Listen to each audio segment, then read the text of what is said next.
All right, take three.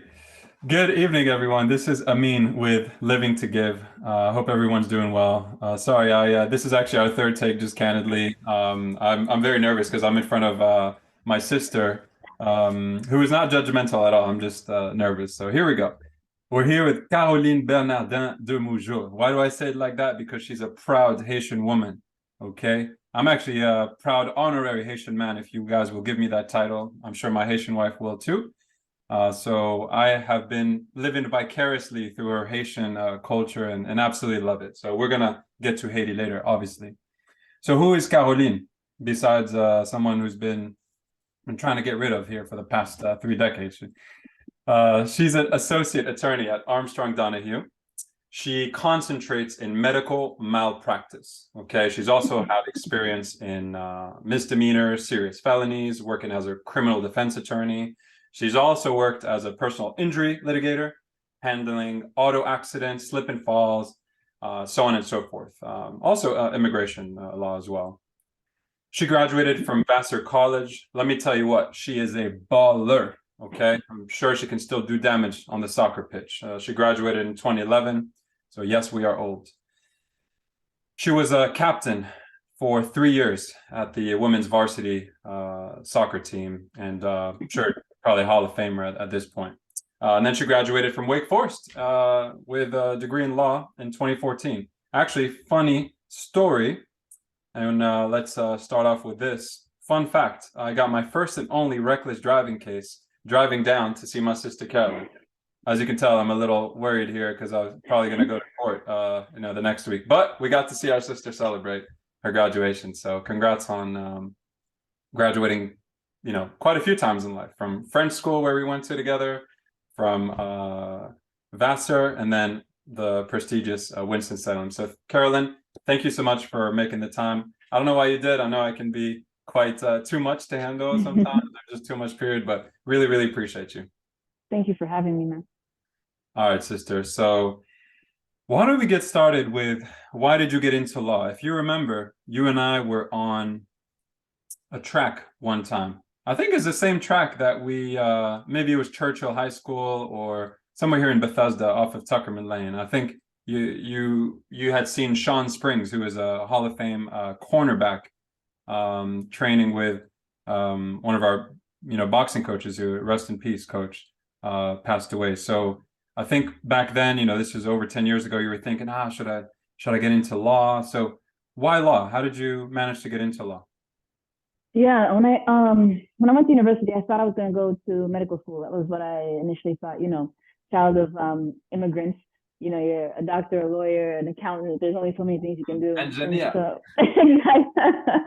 so I thought that's what I was going to do. And then I don't know, little by little, I just started to see the injustices in the world around me, and I just didn't want to wait for people to be ill to be able to make an influence, but I wanted to be able to try and impact the things that I saw around me or the way that people were just born into experiences that just weren't right. So that's really what motivated me to go into the law, and ultimately motivated me to go into criminal defense work. What are some of these injustices that you see and feel in life?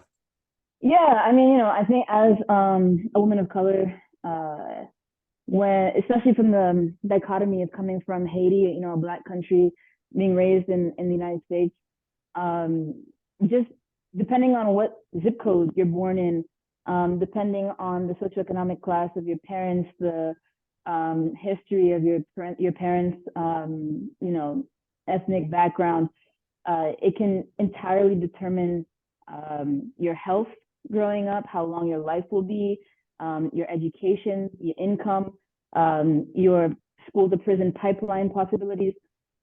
So it's just the cards are just stacked against a lot of different people, but specifically I'm speaking of minorities in this country. And I think when I saw that more and more, and in Winston-Salem, I had an opportunity to just be impacted by that in different ways. So seeing all of that made me realize that I could have an impact and I could give a voice to those that didn't necessarily have an opportunity to be heard. So there's a lot of times where, I came down to visit you in North Carolina, and you've gone above and beyond for some of your clients. So there's kind of two stories I'd love to dive into. So Maybe talk about a time where you made an impact on one of your clients' lives. I mean, you're talking about people that could be locked up for a very long time. They're probably scared, they're uncertain. So you're, I imagine coming in, providing some sort of comfort, obviously through your professionalism and expertise. But talk about maybe a time where you went above and beyond your call of duty, so to speak. Sure. I mean, I think, being an attorney is a profession of service. We're counselors at law. And so I think that sometimes people lose sight of that side of things. So for me, it's not only being able to be a good advisor in terms of the law when it comes to my clients, but it's also being able to be just a good human being and to recognize that no matter how big or small the issue may seem to me, it is everything for that person in that moment. And specifically, I think of a client that I had. We were the same age at the time. I think we were both 26, and he had no prior criminal history, a young Black man. And he had been charged with attempted murder. And he had a lot of press on his case. And so for his protection, they put him in 24-hour confinement in solitude in order to make sure that no other inmates could cause harm to him. He was actually released from his cell for 1 hour a day, but even that 1 hour, he was by himself again for his own protection. And aside from that 1 hour a day, the only time that he'd ever have an opportunity to be outside of his cell was if he had attorney visits. And so I was living in Prince George's County at the time. He was incarcerated in Prince George's County. And so I took it upon myself, maybe 2 or 3 nights a week after work, to make sure I get out there and just to see him. I didn't always have anything to talk to him about his case, so I didn't have new information or evidence to present to him, but I knew that this was one of the only times he had an opportunity to have human interaction, to have somebody look at him face to face and say, hey, like, how are you feeling today? Did you eat? Are you feeling okay? Do you need anything? Do you need me to call your mom and say anything? And so I think for me, I don't know if I want to say that it's above and beyond, because I do think that we're called to do all that we can. But I know for him, it meant a lot. And ultimately, he was found to be not guilty. And he's actually a friend of mine now. We work out together sometimes. So, Wow. Yeah. I didn't know that's how that story ended. Wow. Thank you for sharing that. And thank you also for taking the time to basically give him hope. So, two follow-up questions there. So, what made you, obviously, it's the right thing to do, but there's a lot of things that are the right thing to do that, I don't do, and maybe not all of us do. So, what made you do that? And what would you say are your core values? Sure. Yeah, I mean, I think we all fall short, right?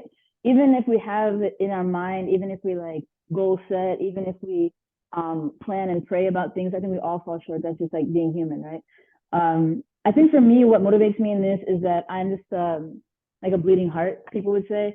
I I care so much just about humanity, about people individually. And I often thought about, he was my age, right? He had no criminal history. So like to just go from one day from, living 26 years of your life, just, at home with your parents, whatever, to being in the cell by yourself all day, having been accused of something that you believe to be completely false. I just couldn't stomach it, just as a human being. I couldn't imagine that being me.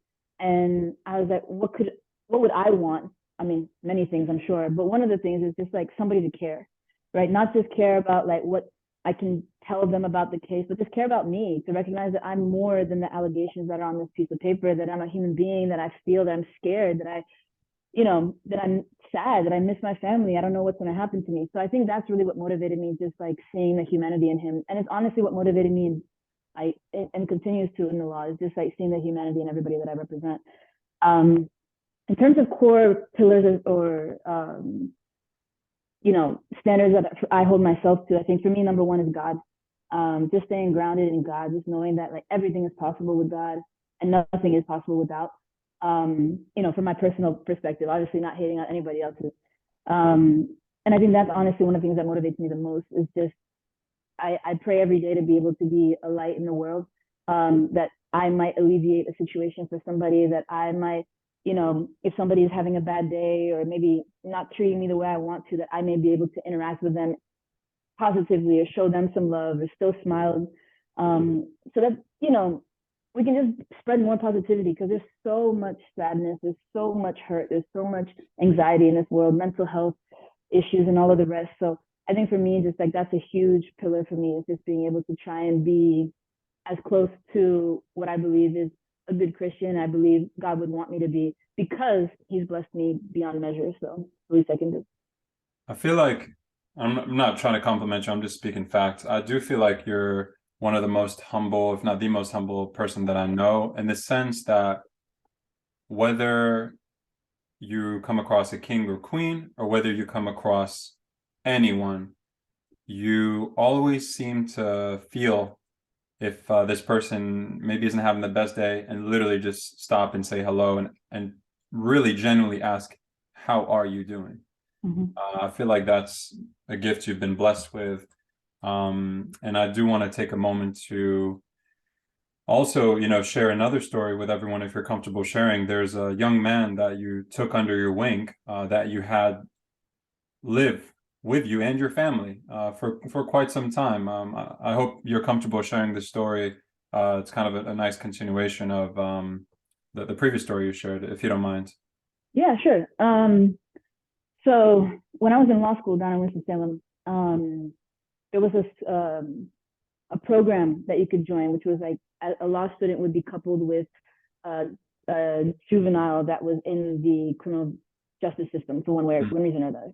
There were a lot more male juveniles than female juveniles, and there were a lot more women that wanted to help from the law school. And so they were asking if any woman is comfortable being paired with a man. That would be really helpful, or a young boy. That would be really helpful. And so I was like, yeah, absolutely. Wherever the need is needed, let's do that. Mm. And so I was paired with D. I'll call him D. Okay. And so at the time he was about to be 13, 12 going on 13. And the whole point of the program was just to like assist and bring these young men out from the areas that they are used to, and bring them into exposing them to other things, right? And so I used to bring him to law school with me. I would, we would study in the library together. I'd help him with his homework. I would take him, he loves basketball, so maybe take him to see a game, take him to some restaurants that he's never been to, just expose him to more than what he's used to. My involvement became more than that unexpectedly when D was having a lot more like a hard time at home. He was one of 5 kids, 5 different fathers, and none of them were in the picture. And so he was having a hard time, and eventually, as the police would like stop him for different things, they just end up calling me instead of his mom to come pick him up or whatever else. And so it started where I would just go pick him up and bring him back to my house just for the night, then bring him back home. And then eventually his mom kicked him out altogether. And so he lived with me for a little while when I was still in school. And then when I was graduating, I petitioned the court to get just custody of him so that I could move back up to Maryland with him and try to get him enrolled in school here and try to continue what we had done for the last 3 years together. And the court granted it, and he moved up here with me and lived with me and my family for a while. And I think that for me, from this whole experience, it was just like, I fundamentally believe, again, like anybody could be in the position that I'm in terms of being a lawyer and whatever else, if they had been given the opportunities I was given, right? If they were born in a family with parents that like were so loving and just like poured into me endlessly, that had expectations of my success, that believed in my success, that spoke life and strength and positivity into me, which is something that a lot of children don't have. And so I wanted to just do that for him, to give him an opportunity that he hadn't had previously. But, I think it's everything has, its ups and downs and struggles. So that was kind of that situation. So, Carol, I have this theory that our lives can change like this, Mm-hmm. for better or for much, much, much worse. Usually, Mm-hmm. I would say there's a lot of downside in our lives. Like all it takes is one bad night, and we can end up maybe in jail forever, Mm-hmm. right? Too many drinks, whatever. Obviously, attorney-client privilege. I'm not asking you to put anything out there that is confidential, but have you seen often situations where people from a very privileged background like ourselves, right? I'm originally from Tunisia, we're originally from Haiti, where we have people that would literally do, unspoken things to be in our situation. Mm-hmm. Have you seen people that are kind of from a more privileged background have their life changed in a dime like that? Interesting question. I'd say yes and no. Not in the same way that I've seen unprivileged people or lower income individuals. And by that Sounds I like an mean, injustice, by the way. right, exactly. I think that people would say that privileged people's lives were changed forever because if they get a conviction, then it affects their ability to get into certain programs or to access certain jobs or get certain clearances or things of that like. So I think that their personal trajectory could be affected by it, right? But the reality is, right, like the court system isn't just, right? There's no justice really when it comes to the law. We do the best that we can, but it's a very imperfect system. And so somebody having a criminal record is one thing. Somebody having a criminal record and spending 5 years in jail is a whole other thing, right? And so I have personally not seen privileged individuals being impacted the way that I have seen underprivileged people. But of course, again, the reality is that you have to take everybody by their own standard and who they are and try and respect the hardship that they're experiencing, even if you know there's somebody else who had the exact same situation and had a much harder hit involved. And I'd like to just say one other thing about it is that a lot of people have told me before, like, how do you sleep at night being a criminal defense attorney? And I think the reality is that, like, um, we are more than the sum of all of our bad actions, right? We are more than that worst thing we've ever done. And if we're all being honest with ourselves, we've all done things and not gotten caught for it. Other people have and have actually been punished very severely for it. So I think just being able to stay humble and recognize that none of us are above anybody else. And we're all just one moment away or one bad decision away from being in that same position. So just being able to see the humanity again. So last question on law, and we'll move on to discipline and health. And this is just something I'm very curious about. And I appreciate you clarifying earlier on, counselor at law, right? Like everybody forgets that. People have this opinion of attorneys like, oh, they're going to bill you for every single minute, and that's all they're going to do. They're not going to go above and beyond. So I do appreciate you clarifying that for the community, that there's a lot of good souls. There's a lot of attorneys that really go above and beyond. So shout out to all of those people. But I do feel like there's a psychological element as well. So how do you know if someone is telling the truth? Tell the truth. I think that was from Will Smith trying to play Nigerian in whatever movie that was. But yeah, how do you know that your client is telling the truth? And Yeah, how do you defend them if you know they're not telling the truth? That's crazy. Sorry, yeah. that's No, just. no, no. I mean, it's a good question. I think the reality is that, like, twofold. First of all, you don't, right? But the second of all is like, what is the truth? Is it like one thing or is it a spectrum, right? Like, we all have like versions of the truth. We all have ways that we've experienced the truth. We've all had, parts of the truth that we remember very clearly and others that somehow get really lost in the sauce. Or purposely left out. Exactly. Omission. Yeah. Do you think omission is a lie? Lying by omission, absolutely. Okay. Absolutely. Yeah. Okay. So I think for me, it's less from the legal perspective, it's less a matter of like whether or not my client is innocent, because we're not here to prove innocence. They have to prove guilt. And so for me, the focus is, do they have the evidence? Do they have the witnesses? Do they have what they need to, in fact, prove each and every element of the crime? And if not, yes, there are people that have committed crimes that do walk free because the state failed to prove whatever they had to prove. And in a lot of ways, that's unfortunate. However, if we don't hold the state to that standard, then what we're really doing is just letting them like take advantage of all of us, right? Like, if we don't hold them to that standard, then they could just throw us all away, and so be it. So yeah, of course, again, it is very imperfect, but I do think that it is a necessary evil to our system to just say, hey, maybe this doesn't look good, but can you actually prove what you're saying? And if you can't, you didn't meet your burden. Yeah. It must be very difficult to defend someone when you know they've done wrong. But I think, I guess that's part of the job, right? Yeah, and I think people are more reasonable than you think. I think there aren't that many people that know they did whatever it is that we've shown them all the evidence, and they're like, that wasn't me. Of course there are some people in that stance, but most people, Oh, that's bro, why there's it's like you right here. Like, nope. they have a video. I Nope. think that's why most people plea, right? That's why there's so few trials percentage wise. Most Yeah. people recognize either that they're screwed or that there's enough evidence that the risk of going to trial is too great, which is unfortunate in its own right.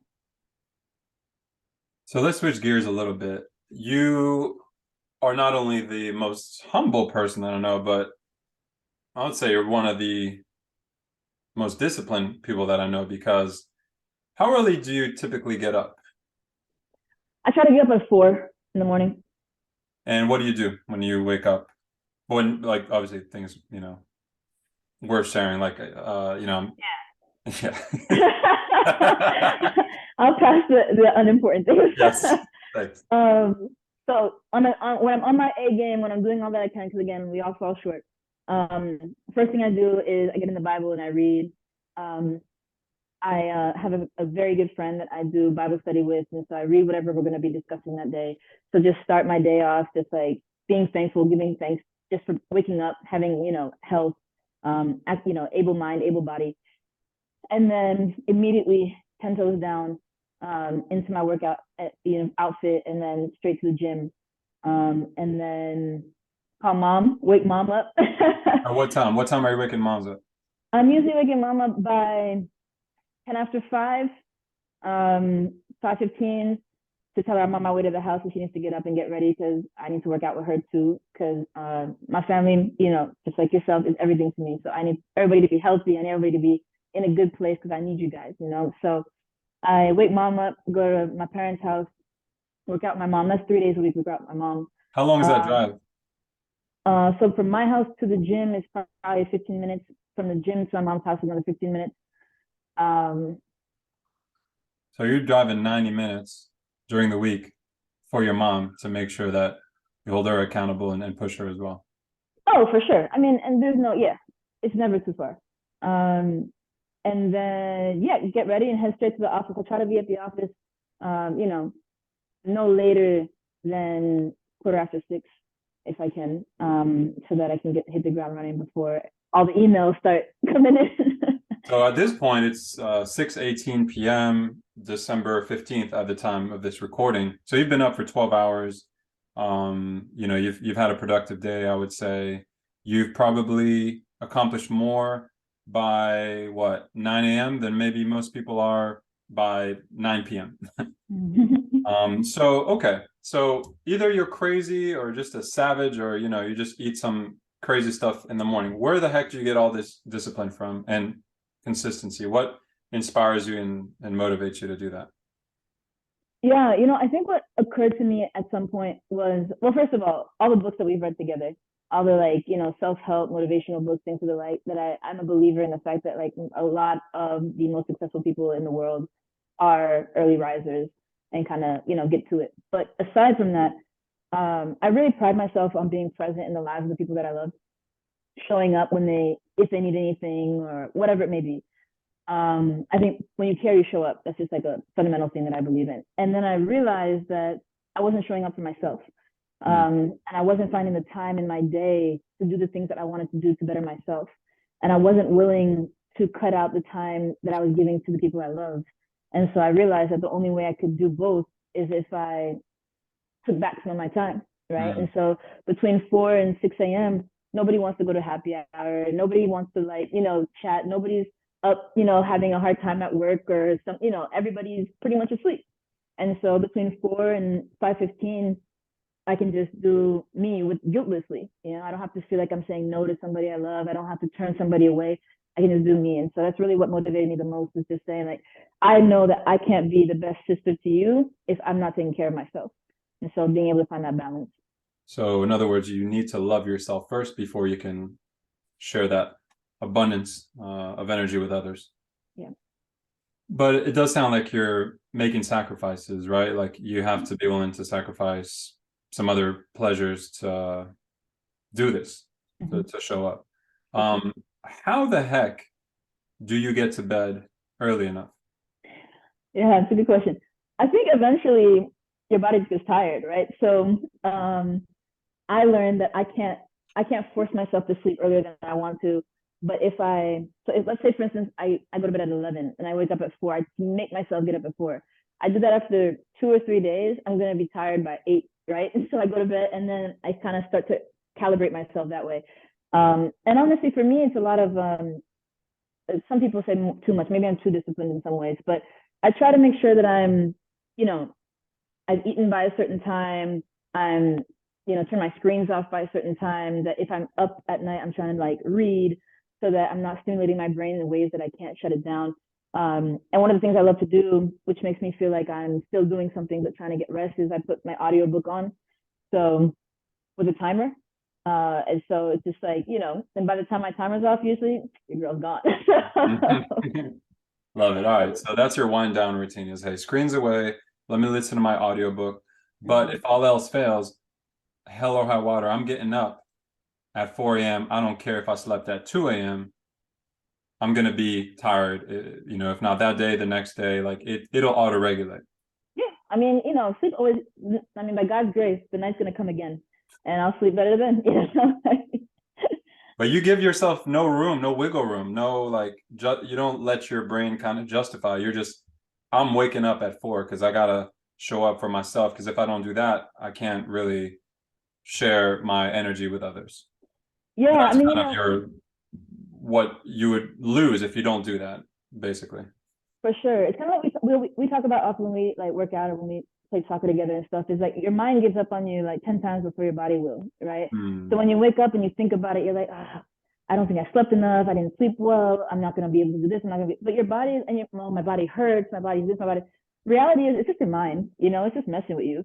So what I've experienced is I've never ever gotten up and gone to the gym and regretted it. I've never gotten up and gone to see my mom and got to work out it and regretted it. I have absolutely regretted sleeping in. I have absolutely regretted missing out on those things that I value in the morning. And so I think that's really what pushes me when my mind starts to try and tell me things. Obviously there's a caveat. You got to listen to your body and do what's best. But for me, regret is something I just like can't palate. So it pushes me out when I start to try and mess with myself. So is there something that, I mean, you're obviously, beast mode. I think just even thus far, you're helping me out, right? Because, sometimes I do slip and, wake up late or, justify, I need that extra rest. I deserve this extra rest. Um, but what are some things that maybe some areas, if you don't mind sharing, where you do feel like you're lacking and want to level up, and maybe there are some regrets that you have, like, okay, I need to do this better next year.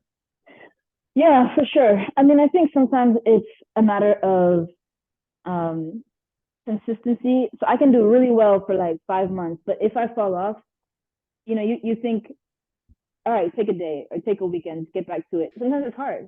Sometimes you fall off and you fall off for like weeks, or and it's like, all the progress you made, and it starts. You just start weighing on yourself about it. Because in my experience, everything kind of follows one another. So I stopped working out. I stopped cooking at home as much. I stopped eating clean as much. I'm eating out more. I'm, not feeling as energized because what I'm actually putting into my body is not as good for me. So then I actually do feel sluggish in the morning and I don't want to, so everything just kind of spirals. And when I don't feel energized body wise, my mind doesn't feel right. Right. So now I'm like, not my usual like happy self. I'm not as motivated in what I'm doing. I'm dragging at work. So I think sometimes for me, it's just when I do fall off, giving myself the grace of just saying, okay, hey, it happens. Give yourself 2 days, give yourself 3 days, and like, let's get back to it. I think is one of the big things that I've been working on for now. What again, kind of in that same theme in terms of failure, like what's kind of a big failure that maybe you had and was able to overcome, just for some people out there listening that, maybe are failing at the present time or have gone through a failure and are struggling to get over it. Maybe if you could share a story to help inspire those. Yeah. I guess I can share two. I'll be short. Um, One is like more victorious, I guess. It's just like when I went to college, I walked onto a soccer team and I like was not prepared. I played soccer like we played soccer growing up. You ran until you were tired and then you stopped running and then you ran again when you felt good. I never did all this like get on the line and run, get on the line and run, and like all Mhm. that stuff. So I was not in the shape I needed to be in. I got shin splints. I like Mm. didn't play nearly as much as I wanted to my freshman year. I was just really blown. And just like disappointed in myself. Like I knew I had more, but I was not showing more. And then that summer, I was like, you know what, that's it. Like that was actually when we met Sean Springs.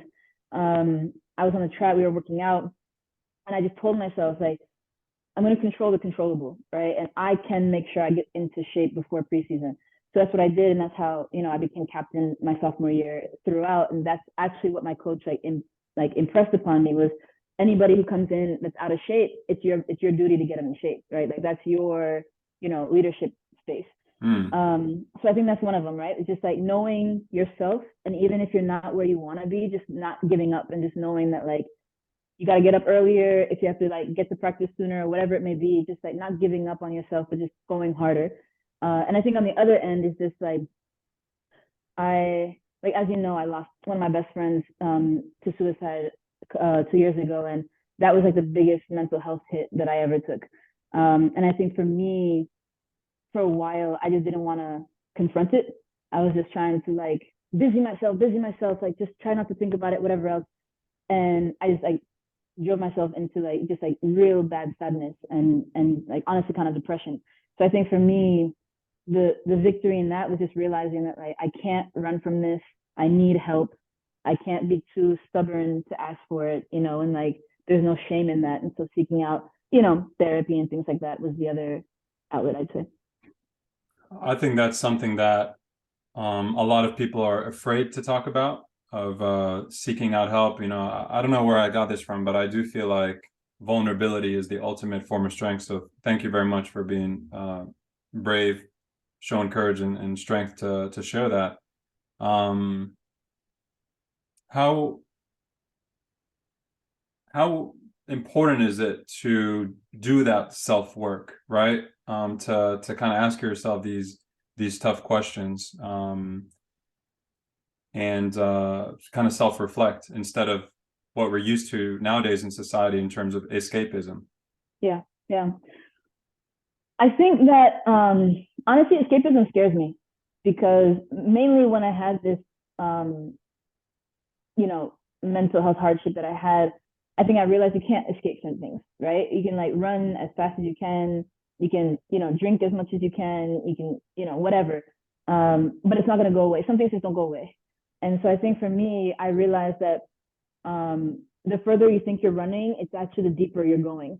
And so for me, it's like I don't even want to go to the depths of the bad. I want to confront whatever it is as soon as I can, and the only way I can is if I'm honest with myself. Mm. And I think the other thing that I would say is when you can see the weaknesses in yourself, when you can see the imperfections in yourself, it allows you to give grace to others. It allows you to say, all right, I don't like that wasn't cool. I didn't appreciate that or whatever it may be. But hey, like, am I perfect? Like, have I done things wrong or have I handled situations wrong? And be able to, instead of just hate on people or like put them into a certain category, give them an opportunity to talk to them or give them an opportunity to, shrug it off and say, you know what, yesterday was tough, but we'll move on. So, But how the heck do you do that? Like, there's so many distractions. We're all bombarded. Like, I feel like some days I am just focused on other people's priorities, let alone mm-hmm. the distractions of social media and not accomplishing what I want that day. Like, how the hell do you stop and actually ask yourself these tough questions, especially after, something tragic like that? Yeah, I think for me, one of the things that helped a lot was like journaling. Just taking a time where I can actually like force myself to put something on paper. And sometimes when I had nothing to put, I just did, yeah, exactly right. Yeah. I did stream of consciousness. Just like literally I put a timer on my phone for 3 minutes, and any word that came to my mind, whether it made sense, and I didn't judge myself for it, I just put whatever was there on paper. And then later came back and read it and was like, huh, I wonder why I said that. I wonder why I thought that, and give myself more opportunity. The other thing is I've surrounded myself with people like yourself who give me a safe place to talk about those things. That give me a place to say, hey, I mean, the other day I was surprised, but I felt this way about this thing. What do you think about that? And be honest and vulnerable with you and have some feedback, because we can't figure ourselves out by ourselves. Like sometimes we need the outward facing, inward facing experience. So I think for me, it's twofold. It's not being too proud to speak up on the things that you are afraid of or the things you feel are weaknesses in you. And also trusting in those people you speak out to say, I trust you're not going to use this against me. You're not going to throw this back in my face or whatever else. Yeah, I mean, a lot of times like ego gets in the way. It's like, oh, I'm strong, I'm good. And I feel like we come from this, I certainly come from a background where there's a lot of topics that are taboo. And you grow up like not having the platform to talk about it because it's frowned upon. And so it's like, all right, let me just not bring it up. And so I felt like as immigrants, maybe we're conditioned to keep this stuff to ourselves and just, hey, deal with it. It is this way because. And it's like, okay, let me try to figure it out on my own and just keep it to myself. And I feel like we're taught to, hey, keep it in house. Don't air out your dirty laundry, right? Yeah. And so it's tough. It's so tough to like do that self-work. But yeah, I mean, if you can put your ego to the side, easier said than done, takes being humbling yourself. If you can take all these thoughts that are bouncing in your head, like you wonder why we go crazy, why we have these mental health issues. Obviously there's some of it is chemical imbalances and some of it is truly biological and we're probably predisposed. But a lot of it is, hey, we're just not doing the self-work, right? But yeah, I appreciate you sharing that advice of, just take a couple minutes. I mean, we're on social media for a couple hours. Just take a couple minutes and write it down. Like you might go back and look at, oh, okay, this is how I felt. And you're going to figure out how to work it. If that doesn't work, don't be shy to get help and get therapy. Like it is very helpful. I work with not a therapist, but a life coach. And like you say, it's helpful to have that person to talk to. Because otherwise, if you keep everything to yourself, you will go nuts. You will go crazy. So you will, and you're going to pass on those things to the future generations. When you have kids, they're going to see it in you. They're going to be like, oh, this is how we react. This is how we handle things.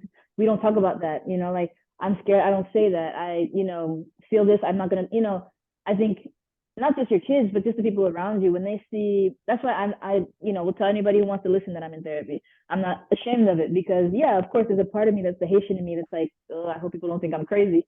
But there's another part of me that's like, I've had people say, really?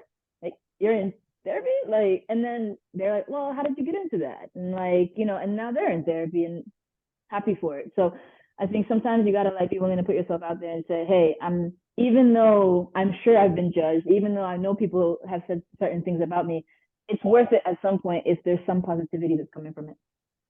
yeah, I mean, the natural reaction, especially when someone that is bubbly like you and always joyous and has so much love, when you're like, oh, I'm going to therapy, I'm like, oh, like, but you're fine. What's wrong with you? Yeah. You don't need to have something wrong with you to go to therapy. Like things can be okay and you can still do that self-work. You might be enlightened and find out more about yourself, right? Because we don't stop to think. I mean, it's almost like the whole planning a wedding thing, right? Like I'm currently planning a wedding, which better be going to. And we spend all this time, months and months and months, planning the wedding day. But what about the marriage? Yeah. Right? Yeah. What are we doing there? That's real. Let's talk about Haiti. Let's. On allez. So, when I'm American, so I can say this. The way that Haiti is depicted to us as Americans is, it's a shithole country, right? It's a place where the Haitians just have their hand out. They just wait till the next earthquake and wait till the next disease or whatever it is. Obviously, I don't see that. I see beautiful people that are proud, that have so much culture and art and amazing music. I mean, that's why I fell in love with our friendship. And I just am so grateful to call you my sister. Like, I remember in your old 20-year, 30-year-old Volvo, just, we beat the roof on that thing, just like banging our knuckles Mm-hmm. to the roof of the car, playing Karimi and playing a lot of just amazing, fantastic Haitian music. Every time either I'm in Haiti or around Haitian people, it's a whole vibe, right? Mm-hmm. So I wish people, Americans especially, knew that about Haiti. But let me not steal your thunder. What does it mean to be Haitian for you?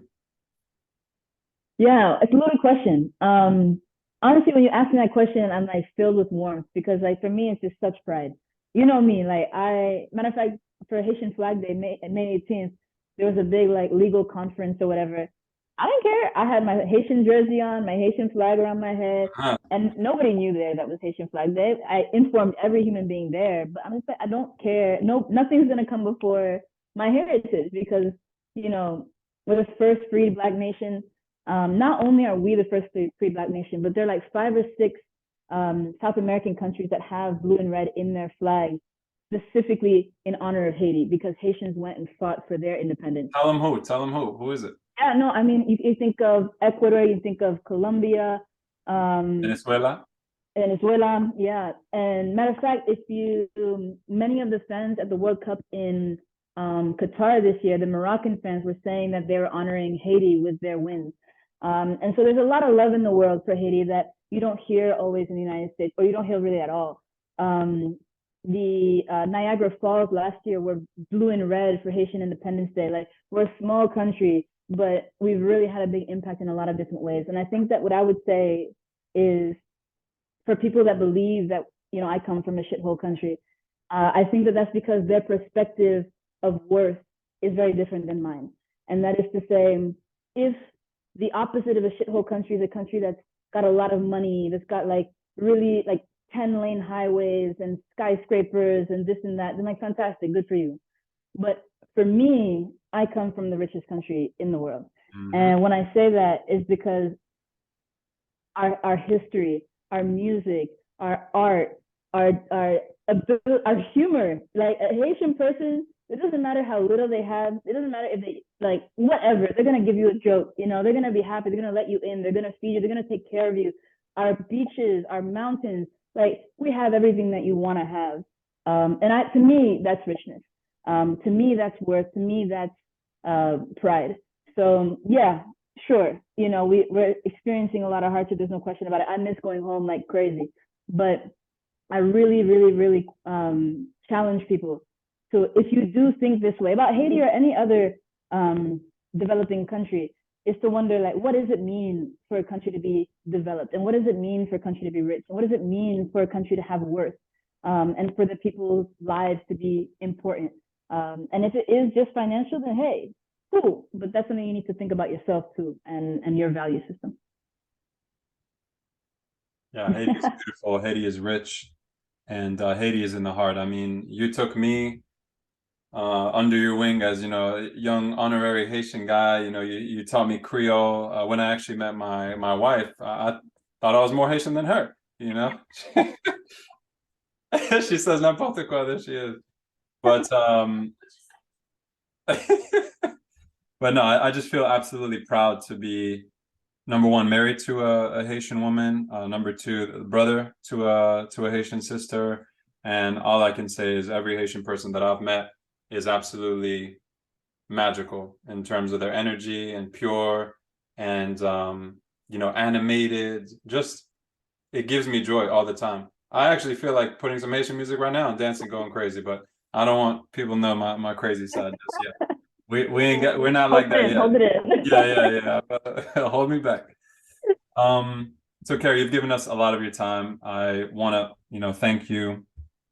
Anything else that I haven't asked you that you want to touch on? No, honestly, I just want to say thank you for giving a platform to different people to just be able to an opportunity to learn, to teach, not teach so much, but like share things that have worked for us, and also for I've listened to the ones that you've done thus far, and I learned a lot from each and every one of them. Different ways to look at the world, different ways to look at giving, different ways of looking at what it means. Like you don't have to have money to show love. You don't have to have a lot of time to be considerate, you know. So just being able to be thoughtful in how we interact with one another so that we can, you know, just be the best people we can be. So I appreciate you. I love you. And make time for me soon. I love you too. One last thing I want to tell everybody, you know, you're definitely a certified giver. When I was hurt, your beautiful family took care of me. When I didn't think I would ever walk again, with, you know, my crazy soccer injuries, or when I, you know, broke which hand? Yeah, this hand. You guys took me to the hospital. You were there for me. So I want everybody to know how beautiful of a soul you are. And thank you so much for giving people the wisdom about, hey, journal, you know, take care of your body. Go, if you are have taken care of yourself and filled your own cup, go fill others' cup. Um, and yeah, I can't thank you enough for all of the times you've said hello to people that needed it. And I really, really just appreciate you because you've been a shining light in my life. And thank you for bringing me up when I was down, down, down. So I love you for Always. life. And I'll see you soon. Bisous, I'll myself. see you soon.